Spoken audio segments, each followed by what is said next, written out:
in Helsinki at the opening of the Africa-EU Conference on E-Infrastructure 2010, which is the first specific event for African and European stakeholders in the E-infrastructure domain.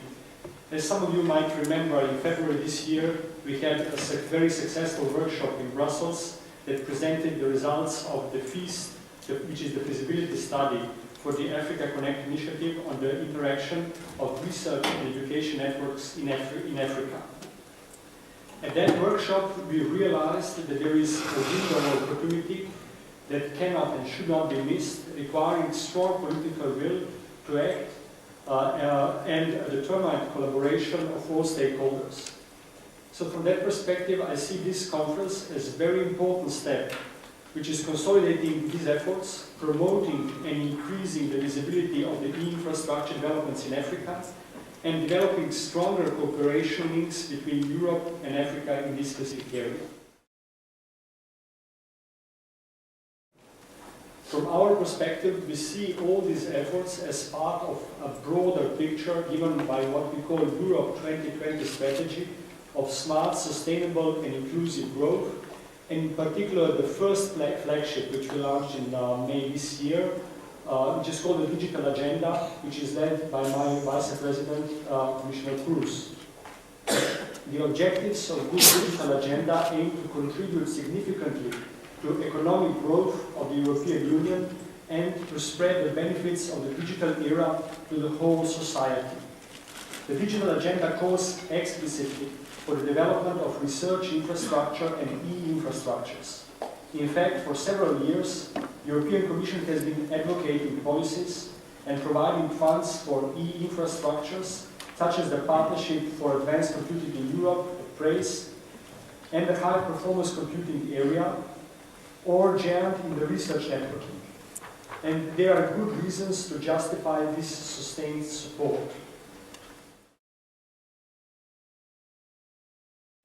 It is now well established that information and communication technology is de facto a key enabler. Moreover, thanks to the e-infrastructure, ICT brings together researchers and allows the sharing of resources, giving access to information, data, and facilities. We also recognize that science is a global partnership, and research collaboration is a positive sum game. Only by bringing together the best minds and the best resources around the world can we effectively address the major challenges which we are facing today throughout the planet. The more people, machines and data are connected to a global e-infrastructure, the more is the value of the research and the easier cooperation gets. In economics, this is known as a positive externalities. This global dimension of e-infrastructure enables the access to unique facilities and data all over the world and paves the way for research collaboration and the creation of what we call virtual research communities. Thanks to the provision of international connectivity, projects in developing countries can be supported by peering the computer infrastructures, computing resources can be shared, remote operators of sophisticated instruments are possible, and crucial information can be transmitted, structured, and stored in a fast and very safe way. All these mechanisms define a global cooperation model based on e-infrastructure that is a tangible instrument for supporting European policies. This is exactly why we need sustainable, durable, efficient, and accessible e-infrastructures all over the world. GEANT, our European Research and Education Network in Europe, is one of the global focal points. We are proud that significant progress was made on that front during the past year. As you know, the commitment took shape during the previous Africa-EU summit held in Lisbon in December 2007, where EU and African heads of states and governments made a qualitative leap in the relations between the two regions and agreed a joint Africa-EU strategy to work with Africa on specific partnerships. The recent Africa-EU summit, which was held in Tripoli last week, has reviewed the progress made during the first years of implementation of the joint strategy and outlines the challenges which we are facing ahead of us. It also consolidates the step change in Europe's relations with Africa and gives another impulse to partnerships with the second action plan, which is supposed to last from 2011 to 2013.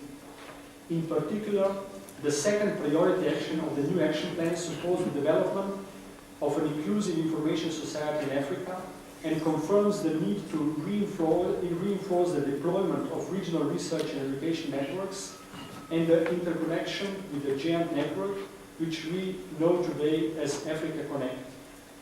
Today we are very pleased to see that the Africa Connect contract is finalized and that the signature will hopefully take place before the end of this year.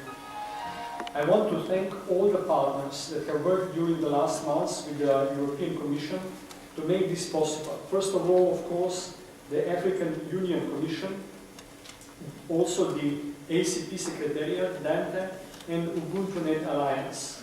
The commitment launch of Africa Connect signals the end of a preparatory phase and the start of concrete efforts on this ground. It is also one of the first initiatives launched in the framework of EU-Africa Aid Partnership on Science, Information Society and Space. It also marks a very big step forward in the EU-Africa cooperation. Africa Connect is no doubt a very powerful and ambitious initiative that comes in a moment where the efforts and progress made in the region must bear their fruits. During the last few years, we have witnessed significant development in the sub-Saharan region, such as the deployment of new fiber systems and also the emergence of national research and education networks. The consolidation of national research and education networks in regional associations like the UbuntuNet Alliance and more recently the establishment of WACREN are the proof that these efforts are going in the right direction. The Commission acknowledges the enthusiasm, the progress of these developments that strive to provide the universities and research institutions the necessary connectivity with global research networks and with the internet, so they have been making very concrete progress in that direction.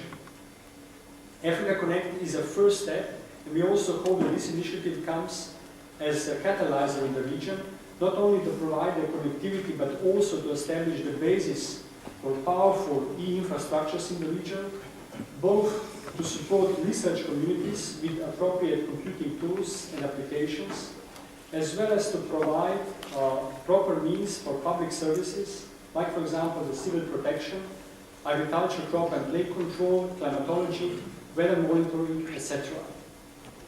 It is also clear that we have to work with our African partners so that they can define their own priorities. Their needs and expectations, together with available resources, will provide a unique model combining mobile and fixed solutions, which is adapting to their local needs and capabilities and the geographical constraints. Moreover, the potential of Africa Connect must also be exploited through a pragmatic approach that delivers rapid and concrete results in view of the limited resources available and the degree of readiness of NERES in the region.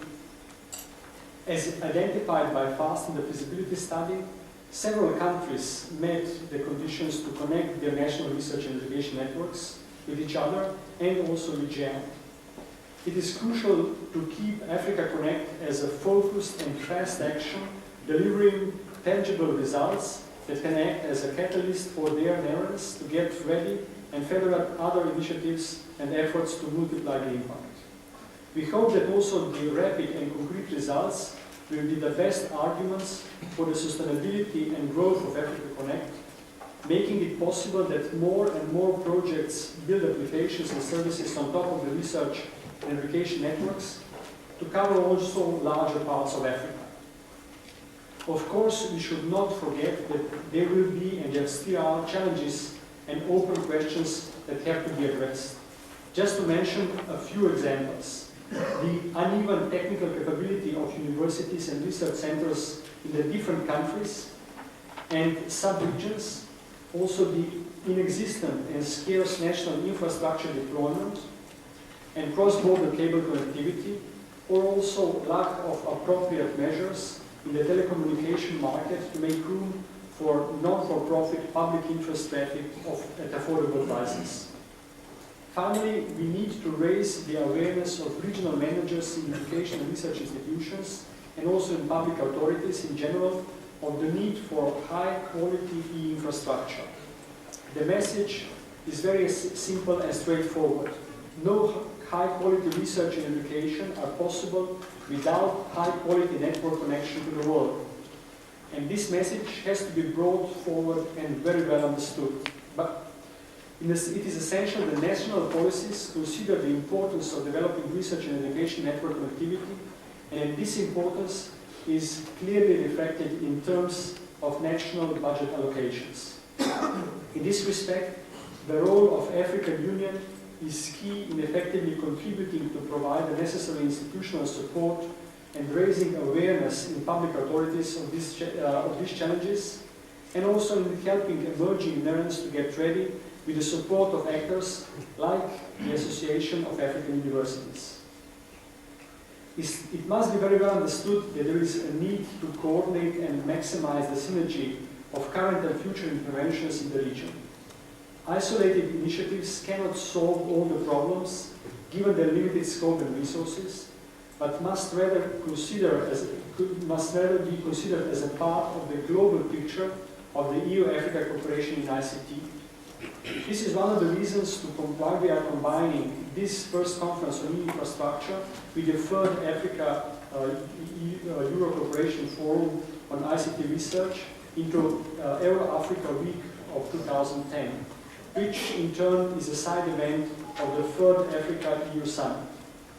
The conference covers a wide spectrum of aspects related to e-infrastructure that need careful consideration, ranging from regional networking status to knowledge access and applications, and the inception of virtual research communities.